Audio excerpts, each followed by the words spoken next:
Good morning to all of you. M.Com प्रथम वर्षामध्ये प्रवेश घेतलेल्या सर्व विद्यार्थ्यांचं मी मनापासून स्वागत करतो. तर सर्वप्रथम M.Com फर्स्ट सेमिस्टरसाठी जो सिलेबस आहे त्या अनुषंगानं मी थोडी चर्चा करेन आणि त्यानंतर माझ्याकडे जे सब्जेक्ट्स आहेत M.Com फर्स्ट सेमिस्टरचे त्या सब्जेक्टच्या सिलेबसविषयी मी चर्चा करेन. तर या ठिकाणी फर्स्ट सेमिस्टरसाठी सिलेबस आहे बघा, स्क्रीनवर तुम्हाला दिसतच आहे. फर्स्ट सब्जेक्ट आहे मॅनेजरियल इकॉनॉमिक्स. त्यामध्ये मॅनेजरियल इकॉनॉमिक्स हा सब्जेक्ट कंटिन्युअस असेसमेंट हा 25 मार्क्स म्हणजे इंटरनलचे 25 मार्क्स असतील. त्यानंतर एंड ऑफ द सेमिस्टर 75 मार्क्सची एक्झाम होईल विद्यापीठाची. टोटल 100 मार्काचा हा पेपर असेल मॅनेजरियल इकॉनॉमिक्स. त्यानंतर स्टॅटिस्टिकल ॲनालिसिस फॉर बिझनेस हा दुसरा महत्त्वाचा सब्जेक्ट आहे. थेरॉटिकल प्लस प्रॅक्टिकल सब्जेक्ट आहे, म्हणजे स्टॅटिस्टिक्सची रिलेटेड सब्जेक्ट आहे. हा सुद्धा सेम असेल मार्क वाईज. त्यानंतर नेक्स्ट सब्जेक्ट आहे business management and organizational behaviour. हा तिसरा महत्त्वाचा थिरॉटिकल सब्जेक्ट आहे. मार्किंग याची वरच्या सारखीच आहे. त्यानंतर विद्यापीठाने इलेक्टिव्ह ऑप्शन आपल्यासमोर मांडलेला आहे. त्यामध्ये 2 सब्जेक्ट आहेत. 2पैकी एक सब्जेक्ट आपण या ठिकाणी सिलेक्ट करायचा आहे. तर आपल्या महाविद्यालयाने इंटरनॅशनल बिझनेस इन्व्हायरमेंट हा सब्जेक्ट या ठिकाणी सिलेक्ट केलेला आहे. म्हणजे एकंदरीत फर्स्ट सेमिस्टरसाठी 4 सब्जेक्ट असतील. त्यामध्ये manager economics, statistical analysis for business, business management and organization behaviour and last is international business environment.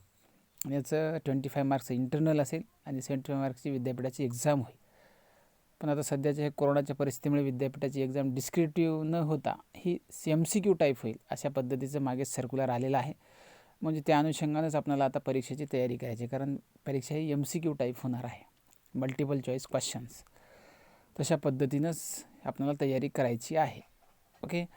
तर आता माझ्याकडे सब्जेक्ट आहे या ठिकाणी मॅनेजरियल इकॉनॉमिक्स हा शिकवणीसाठी माझ्याकडे सब्जेक्ट आहे टीचिंगसाठी. त्या अनुषंगाने याचा जो सिलेबस दिलेला आहे त्या सिलेबसमध्ये थोडीशी चर्चा करेन आणि त्यामुळे तुम्हाला काहीतरी क्लू मिळेल आणि तुम्ही अभ्यासाला लागाल. त्यामध्ये बघा, तुम्ही मॅनेजर इकॉनॉमिक्स म्हणजे फर्स्ट सेमिस्टरला जो होता BCom फर्स्ट सेमिस्टरला बिझनेस इकॉनॉमिक्स, त्याचाच थोडासा ॲडव्हान्स पार्ट आहे. म्हणजे बेसिकली काही भाग त्यामधला इन्क्लूड आहे आणि त्याचबरोबर काही ॲडव्हान्स पार्ट यामध्ये समाविष्ट करण्यात आलेला आहे. त्यामध्ये बघा मॅनेजर इकॉनॉमिक्स, त्यामध्ये फर्स्ट 1 चॅप्टर आहे इंट्रोडक्शन टू मॅनेजर इकॉनॉमिक्स. म्हणजे मॅनेजर इकॉनॉमिक्सचा जो इंट्रोडक्शनरी पार्ट आहे तो सगळा यामध्ये इन्क्लूड केलेला आहे. महत्त्वाचा मुद्दा म्हणजे त्यामध्ये meaning and features of manager economics, त्याचे फीचर्स काय आहेत आणि मॅनेजर इकॉनॉमिक्स नेमकं कशाला म्हणतात, किंवा वेगवेगळ्या तज्ज्ञांनी ज्या मॅनेजर इकॉनॉमिक्सच्या व्याख्या मांडलेल्या आहेत त्या व्याख्यांचा आपल्याला अभ्यास विशेषतः यामध्ये करायचा आहे. त्यानंतर ऑब्जेक्टिव्ज ऑफ बिझनेस फर्म लक्षात आलं का. म्हणजे बिझनेस फर्म जे व्यावसायिक संस्था आहेत ते मार्केटमध्ये कशासाठी स्थापन झालेले आहेत, त्यांचे नेमके काय ऑब्जेक्टिव्ज आहेत किंवा कोणता उद्देश घेऊन ते या ठिकाणी मार्केटमध्ये आलेले आहेत, त्या जनरल ऑब्जेक्टिव्हचा आपल्याला अभ्यास या चॅप्टरमध्ये करायचा आहे सुरुवातीचा. त्यानंतर डिमांड ॲनालिसिस, मागणीचा जो नियम आहे किंवा मागणी विश्लेषण जे आहे त्यावर सुद्धा आपल्याला विस्तृत चर्चा या चॅप्टरमध्ये करायची. त्यामध्ये डिटर्मिनंट ऑफ डिमांड, मागणीचे घटक कोणकोणते आहेत किंवा मागणी कोणत्या घटकावर ठरत असते, महत्त्वाचा मुद्दा. म्हणजे त्यानंतर इलास्टिसिटी ऑफ डिमांड, मागणीची लवचिकता अँड इट्स मेजरमेंट, त्याचे मापन कसं केलं जाते, किंवा मागणीच्या लवचिकतेचे वेगवेगळे जे प्रकार आहेत त्या प्रकारांचा सुद्धा अभ्यास आपल्याला या चॅप्टरमध्ये करायचा आहे. म्हणजे इक्वी मार्जिन युटिलिटी ॲनालिसिस, त्यानंतर सीमांत उत्पादकता हा जो सिद्धांत आहे त्याचा अभ्यास आपल्याला करायचा आहे. त्याच्यानंतर इंडिफरन्स कर्व ॲनालिसिस, हे जे महत्त्वाचे बेसिक पार्ट ऑफ इकॉनॉमिक्स जो आहे, जो फर्स्ट इयरला तुम्हाला पहिल्या सेमिस्टरला झालेला आहे BComला, तो सगळाच पार्ट या चॅप्टरमध्ये इन्क्लूड आहे. म्हणजे हा सगळा बेसिक भाग आहे, यामध्ये अवघड नावाचा काही प्रकार नाही. ह्या सगळ्या गोष्टी तुम्ही आधीच अभ्यासलेल्या आहेत, त्यामुळे तेवढं काही तुम्हाला या डिफिकल्टी यामध्ये जाणवणार नाही. हा पहिला चॅप्टर. त्यानंतर दुसरा चॅप्टर आहे production and cost function. Production and cost function यामध्ये बघ प्रोडक्शन फंक्शन म्हणजे उत्पादनाचे सिद्धांत, व्यवसायामध्ये उत्पादन कसं केले जाते या अनुषंगानं उत्पादनाचे कोणकोणते सिद्धांत आहेत, प्रोडक्शन फंक्शन, त्या सगळ्या सिद्धांताचा अभ्यास या चॅप्टरमध्ये आहे. त्यामध्ये लॉ ऑफ व्हेरिएबल प्रपोर्शन, बदलत्या प्रमाणाचा सिद्धांत जो आहे, त्यानंतर law of returns to scale, economics and diseconomic scale, isocost analysis हा महत्त्वाचा घटक आहे, आयसोकॉन्ट ॲनालिसिस. त्यानंतर कॉस्ट फंक्शन्स म्हणजे खर्चाचे जे वेगवेगळे प्रकार आहेत त्या सगळ्या गोष्टी. त्यानंतर डिटर्मिनंट्स ऑफ कॉस्ट, खर्चाचे घटक कोणते आहेत किंवा खर्च कशा पद्धतीने व्यवसायामध्ये ठरत असतो, ह्या अनुषंगानं सुद्धा स्टडी आपल्याला या चॅप्टरमध्ये करायची आहे. त्यानंतर टाईप्स ऑफ कॉस्ट म्हणजे खर्चाचे वेगवेगळे प्रकार किंवा मेथड्स ऑफ कॉस्टिंग ह्या ज्या आहेत ते कोणकोणत्या आहेत व्यवसायामध्ये, त्या सगळ्याचा अभ्यास तुम्हाला या चॅप्टरमध्ये करायचा. त्यानंतर short run and long run cost आहे का नाही, लघुकालीन खर्च आणि दीर्घकालीन खर्च, म्हणजे ह्या सगळ्या जवळपास मला वाटते फर्स्ट इयरला झालेल्या सगळ्या बेसिक गोष्टी आहेत. म्हणजे फर्स्ट इयरच्या जर नोट्स असतील तुम्ही व्यवस्थित सांभाळून ठेवलेल्या असतील तर पुन्हा तेच नोट्स तुम्ही वाचून ह्या सिलेबसची किंवा ह्या चॅप्टर विशेषतः या सब्जेक्टची तुम्ही चांगल्या पद्धतीने तयारी करू शकता. महत्त्वाचा मुद्दा म्हणजे. त्यानंतर आहे नेक्स्ट चॅप्टर आहे प्रोडक्ट प्राइसिंग. प्रोडक्ट प्राइसिंग त्यामध्ये प्रोडक्ट मार्केट्स म्हणजे प्रोडक्टचे वेगवेगळे मार्केट्स आहेत. महत्त्वाचा मुद्दा म्हणजे त्यामध्ये price determination under different markets, वेगवेगळे जे मार्केट्स आहेत त्यामध्ये प्राईस डिटर्माइन कशी होते किंवा वस्तूची किंमत कशी ठरते वेगवेगळ्या मार्केट्समध्ये, त्याचा अभ्यास तुम्हाला या विशेषतः या चॅप्टरमध्ये करायचा. त्यामध्ये परफेक्ट कॉम्पिटिशन पूर्ण स्पर्धा, त्याच्यानंतर मोनोपॉली मक्तेदारी, आणि त्यानंतर प्राईस डिस्क्रिमिनेशन मूल्यभेद, वस्तूचा मूल्यभेद कसा ठरवला जातो, त्यानंतर मोनोपॉलिस्टिक कॉम्पिटिशन मक्तेदारीयुक्त स्पर्धा, प्रोडक्ट डिफरन्शिएशन, त्याच्यानंतर वस्तू विभेदीकरण म्हणजे एक वस्तू दुसऱ्यापेक्षा कशा पद्धतीने वेगळी आहे ह्याचासुद्धा अभ्यास तुम्हाला या चॅप्टरमध्ये करायचा आहे. त्यानंतर ऑलिगोपॉली प्राईस लिडरशिप मॉडेल, आणि दुसरे एक महत्त्वाचं जे मॉडेल आहे या ठिकाणी प्राईस डिटर्मिनेशन ऑलिगोपॉली मार्केट, त्या मार्केटचा सविस्तर अभ्यास तुम्हाला या चॅप्टर करायचा आहे. म्हणजे जे वेगवेगळे मार्केट्स आहेत त्यामध्ये पूर्ण स्पर्धा, मक्तेदारीयुक्त, मक्तेदारी, ऑलिगोपॉली ह्यामध्ये कशा पद्धतीने वस्तूची किंमत ठरते ह्याचा अभ्यास आपल्याला या विशेषतः चॅप्टरमध्ये करायचा आहे. त्यानंतर आहे फॅक्टर प्राइसिंग, चॅप्टर 4. त्यामध्ये factor pricing rent, wedges, interest and profit, त्यामध्ये रेंट भाडे, मजुरी आणि त्यानंतर नफा आणि व्याज, थेरीज ऑफ फॅक्टर प्राइसिंग, त्यानंतर मॉडर्न थेरी ऑफ भाड्याचा आधुनिक सिद्धांत किंवा खंडांचा आधुनिक सिद्धांत त्याला आपण म्हणतो, किंवा मॉडर्न थेरी ऑफ वेजेस मजुरीचा आधुनिक सिद्धांत, त्यानंतर liquidity preference theory of interest and innovation theory of profit किंवा नफ्याचा नवप्रवर्तनाचा सिद्धांत, म्हणजे एकंदरीत मजुरी, त्याच्यानंतर रेंट, इंटरेस्ट अँड प्रॉपर्टी यासंबंधी जे काही वेगवेगळे सिद्धांत तत्त्वज्ञानी किंवा अर्थशास्त्रज्ञांनी मांडलेले आहेत त्या सगळ्यांचा अभ्यास तुम्हाला या चॅप्टरमध्ये विशेषतः करायचा आहे. त्यानंतर आहे युनिट 5 मॅक्रो इकॉनॉमिक ॲनालिसिस, त्यामध्ये नॅशनल इन्कम कॉन्सेप्ट, राष्ट्रीय उत्पन्न म्हणजे नेमकं काय ते कन्सेप्ट तुम्हाला ह्या चॅप्टरमध्ये सुरुवातीला समजून घ्यायची आहे. त्यानंतर मॉडेल्स ऑफ नॅशनल इन्कम, वेगवेगळे जे मॉडेल्स आहेत नॅशनल इन्कम कशा पद्धतीने आपल्या देशामध्ये ठरवलं जातं, राष्ट्रीय उत्पन्नाची जे आधार आहेत मॉडेल्स, त्या आधाराचा तुम्हाला या चॅप्टरमध्ये स्टडी करायचे. त्यानंतर इकॉनॉमिक इंडिकेटर्स, त्यानंतर बिझनेस सायकल, व्यावसायिक चक्र जे कशा पद्धतीचं आहे, आणि फेजेस व्यावसायिक चक्राचे कशा पद्धतीचे आहेत त्याचा अभ्याससुद्धा आहे. त्यानंतर मॅनेजमेंट ऑफ सायक्लिक फ्लक्च्युएशन्स, त्यानंतर fiscal and monetary policies, fiscal policy, monetary policy हे जे महत्त्वाचे जे पॉलिसी आहेत, मौद्रिक धोरण, आणि त्यानंतर फिस्कल पॉलिसी हे जे महत्त्वाचे पॉलिसी आहेत त्या पॉलिसीचा अभ्याससुद्धा आम्हाला चॅप्टरमध्ये विशेषतः करायचा. त्यानंतर लिबरलायझेशन, प्रायव्हेटायझेशन, ग्लोबलायझेशन हे जे 3 जे महत्त्वाचे कन्सेप्ट आहेत, लिबरलायझेशन, प्रायव्हेटायझेशन, ग्लोबलायझेशन याचासुद्धा सविस्तर अभ्यास आपल्याला या चॅप्टरमध्ये करायचा. त्यानंतर फॉरेन डायरेक्ट इन्व्हेस्टमेंट FDI, विदेशी गुंतवणूक कशा पद्धतीने आपल्या देशामध्ये होते आणि कोणकोणत्या क्षेत्रामध्ये होते आणि त्याचे काय काय लिमिटेशन्स आहेत, ह्या सगळ्या गोष्टीचा अभ्यास तुम्हाला ह्या चॅप्टरमध्ये करायचा आहे. म्हणजे हा जो सिलेबस आहे मॅनेजरियल इकॉनॉमिक्सचे जे 5 चॅप्टर आहेत हे सगळे बेसिक चॅप्टर आहेत. म्हणजे BCom फर्स्ट इयरला जो सिलेबस होता तोच सिलेबस यामध्ये आहे. अवघड नावाचा किंवा दुसरा प्रकार यामध्ये जास्त आहे अशात नाही का, 1-2 घटक जर वगळले तर बाकी तोच सिलेबस आहे जवळपास 80%. महत्त्वाचा मुद्दा म्हणजे त्यामुळे माझी सर्व विद्यार्थ्यांना विनंती आहे की एक्झाम ही MCQ टाईप होणार असल्यामुळे थोडंसं मायक्रो लेवलवर आपल्याला स्टडी करावी लागणार आहे. आणि या अनुषंगानं जे काही MCQज असतील प्रत्येक चॅप्टरचे मी PDF स्वरूपामध्ये या ठिकाणी ग्रुपमध्ये पाठवत जाईन. तुमच्या अडचणी असतील तर विचारत जा. पण आता थोडंसं एक्झामची डेट आलेली आहे, म्हणजे मला वाटते मार्चच्या पहिल्या आठवड्यामध्ये कदाचित एक्झाम होईल. त्यामुळे एका महिन्यामध्ये आपला हा सिलेबस आपल्याला 5 चॅप्टरचा करायचा आहे, कंप्लीट करायचं. या अनुषंगाने ज्या नोट्स असतील आणि जनरल जे डिस्कशन असेल प्रत्येक चॅप्टरवर मी करत जाईन, आणि त्या अनुषंगाने नोट्स असतील तर ते मी पाठवत जाईन. तुम्ही तुमच्या नोट्स असतील सांभाळून ठेवा आणि त्याचा व्यवस्थित अभ्यास करा आणि परीक्षेची तयारी आपल्याला चांगल्या पद्धतीनं महत्त्वाचा मुद्दा म्हणजे करायची आहे. हा झाला मॅनेजरी इकॉनॉमिक्सचा सिलेबस.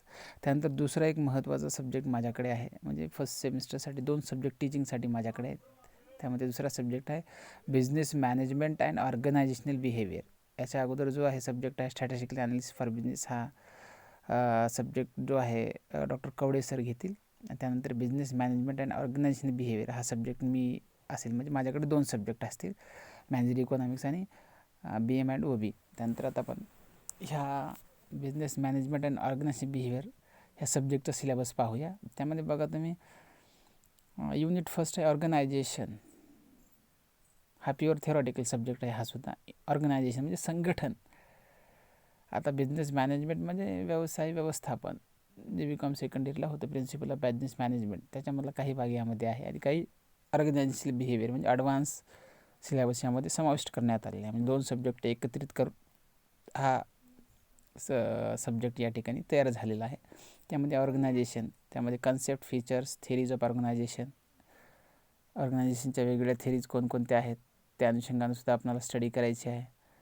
त्यानंतर क्लासिकल, न्यू क्लासिकल, त्यानंतर मॉडर्न कन्सेप्ट अँड फीचर्स, त्यानंतर ऑर्गनायझेशन बिहेवियर मॉडेल्स, जे ऑर्गनायझेशन बिहेवियरचे वेगवेगळे मॉडेल्स आहेत त्याचासुद्धा अभ्यास तुम्हाला या चॅप्टरमध्ये विशेषतः करायचा आहे. त्यानंतर autocratic, custodial, supportive, challenges and for organisational behaviour, जे वेगवेगळे मॉडेल्स आहेत संघटनांचे, त्यामध्ये ऑटोक्रॅटिक, त्यानंतर कस्टोडियल, सपोर्टिव्ह, चॅलेंजेस, हे जे एकंदरीत संघटनात्मक बिहेवियर आहे, वर्तणूक कशा पद्धतीची असते, या सगळ्या गोष्टींचा अभ्यास तुम्हाला या चॅप्टरमध्ये करायचा आहे. त्यानंतर परसेप्शन इन ऑर्गनायझेशनल बिहेवियर हा दुसरा महत्त्वाचा चॅप्टर आहे. आता ह्या चॅप्टरमध्ये बघा तुम्हाला meaning and definition factors influencing perception.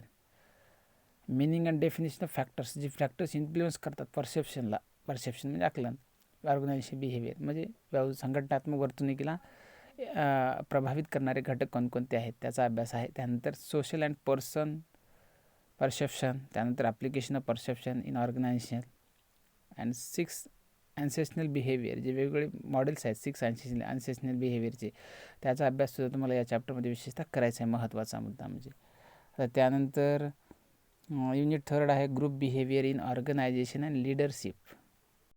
Group behaviour in organisation and leadership यामध्ये meaning and types of groups, वेगवेगळे ग्रुप्स कशा पद्धतीने संघटनेमध्ये किंवा व्यवसायामध्ये तयार केले जातात, त्या ग्रुपचे कोणकोणते प्रकार आहेत आणि त्या कशा पद्धतीचा त्याचा मिनिंग आहे या अनुषंगाने सुद्धा स्टडी करायची आहे. त्यानंतर स्टेजेस ऑफ ग्रुप फॉर्मेशन, म्हणजे प्रत्येक स्टेजला ग्रुप कशा पद्धतीने फॉर्म केले जाते किंवा ग्रुप कशा पद्धतीने फॉर्म केला जातो किंवा बनवला जातो, याचासुद्धा अभ्यास या चॅप्टरमध्ये आहे विशेषतः. त्यानंतर meaning and types of work, वेगवेगळे कार्याचे कोणकोणते meaning and types of work team, कार्यसंघ किंवा वर्क टीम जी असते व्यवसायामध्ये त्याचे वेगवेगळे प्रकार कोणकोणते आहेत, टीम्स कशा पद्धतीचे असतात आणि नेमकं कशाला वर्क टीम म्हणायचं, ह्याचासुद्धा अभ्यास आपल्याला या चॅप्टरमध्ये करायचा आहे.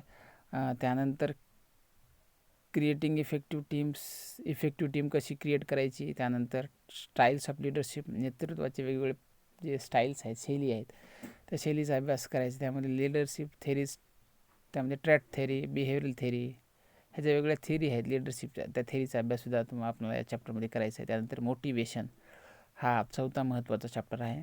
त्यामध्ये power and purpose of motivation नेमकं कशाला म्हणतात आणि त्याचे उद्देश काय आहेत किंवा मोटिवेशनची पॉवर काय आहे, किंवा संघटनेमध्ये कार्य करत असताना कशा पद्धतीने कर्मचारी मोटिवेट होतात, त्या अनुषंगानं स्टडी या चॅप्टरमध्ये करायची आहे. त्यानंतर थेरीज ऑफ मोटिवेशनच्या वेगवेगळ्या थेरीज आहेत. अभिप्रेरणाचे सिद्धांत, त्यामध्ये एक्सपेक्टेशनची थेरी, त्याच्यानंतर Porter and Lawler's model and Adams equity theory, McClelland's theory of needs, म्हणजे वेगवेगळ्या ज्या थेरी आहेत मोटिवेशनच्या वेगवेगळ्या या ठिकाणी तज्ज्ञांनी मांडलेल्या, त्यामध्ये ॲडम्स इक्विटी थेरी असेल, मॅकलर्स थेरी ऑफ नीड्स असेल किंवा पोर्टर अँड लावलर्स मॉडेल असेल, ह्या सगळ्या मॉडेल्सचा किंवा सगळ्या सिद्धांताचा तुम्हाला अभ्यास या चॅप्टरमध्ये विशेषतः करायचा आहे.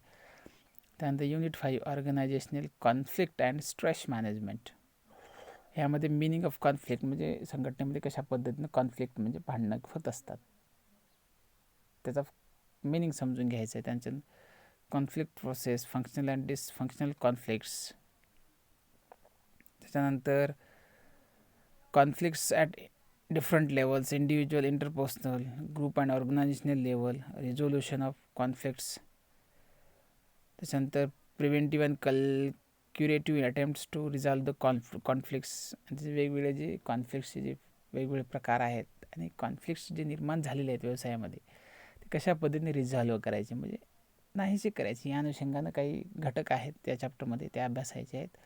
त्यानंतर स्ट्रेस, दुसरा महत्त्वाचा पार्ट आहे चॅप्टरमधला स्ट्रेस म्हणजे ताण ज्याला आपण म्हणतो. Stress meaning and definition, stress नेमकं कशाला म्हणतात. त्यानंतर वर्क स्ट्रेस मॉडेल जो आहे, वर्क स्ट्रेस मॉडेल, त्या मॉडेलचा अभ्यास करायचा आहे. त्यानंतर sources of stress, stress management, individual organization strategies, impact of stress and performance, ह्या सगळ्या गोष्टीचा अभ्यास करायचा आहे या चॅप्टरमध्ये विशेषतः. म्हणजे एकंदरीतरित्या हे दोन्ही जे सिलेबस मी तुम्हाला सांगितलं, 2 सब्जेक्ट आहे, मॅनेजर इकॉनॉमिक्स आणि बिझनेस मॅनेजमेंट ऑर्गनायझेशन बिहेवियर, हे दोन्ही सिलेबस थेरॉटिकल आहेत आणि एक्झाम MCQ टाईप होणार आहे. म्हणजे थोडंसं मायक्रो लेवलला स्टडी करावं लागेल. या अनुषंगानं जे काही स्टडी मटेरियल असेल ते मी ग्रुपमध्ये पाठवत जाईन आणि प्रत्येक चॅप्टर मी या ठिकाणी ग्रुप डिस्कशन ऑनलाईनच्या माध्यमातून करणार आहे. महत्त्वाचा मुद्दा म्हणजे व्हिडिओ बनवून ग्रुपमध्ये पाठवणार आहे. म्हणजे ऑनलाईन म्हणजे झूमवर वगैरे काही नाही, अशाच पद्धतीने यूट्यूबच्या माध्यमातून व्हिडिओ बनवून ग्रुपवर पाठवत जाईल आणि तुम्ही लक्षपूर्वक ते ऐकत चला. अडचणी असेल तर विचारत चला. ओके, ठीक आहे, धन्यवाद.